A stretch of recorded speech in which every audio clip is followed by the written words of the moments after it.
May adlaw sa tanan, ali mag-unbox tag parcel gikan sa LBC. Kani siya parcel nato gikan siya sa JR Holster. Natay gipalit gikan sa JR Holster. Good thing about JR Holster, bisan pag unsa kagamay na ang imong gipalit gikan sila, ang packaging kay nindot kayo. So naka-bubble wrap gyud na siya, bisag gamay kayo ang parcel.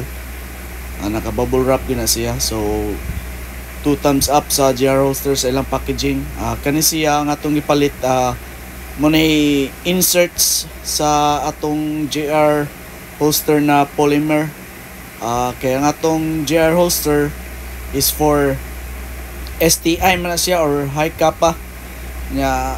Nagpalit tag inserts para atong ilisan ang inserts para makaigo ang atong P10F.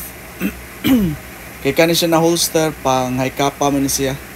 So dili kaigo ang atong P10F. So instead of buying the whole holster, napalit lang tag inserts para makaigo niya atong P10F sa atong existing na JR holster. Kaya kung ang tibok holster paliton, mahal man. So para makatipid tagamay, kanina lang inserts ang atong gipalit. So kini para maigo. Ato ra nang ilisan na aranay usa ka screw, na taas na screw ang tangtangon para ilisan natong inserts para sa P10F. Kana na screw diha, imo lang ng tangtangon. Tangtangan na naka-marking nga STI na ato ilisan para P10F. Amo to siya kon sa trigger, kani mo ni siya insert para sa whole trigger guard.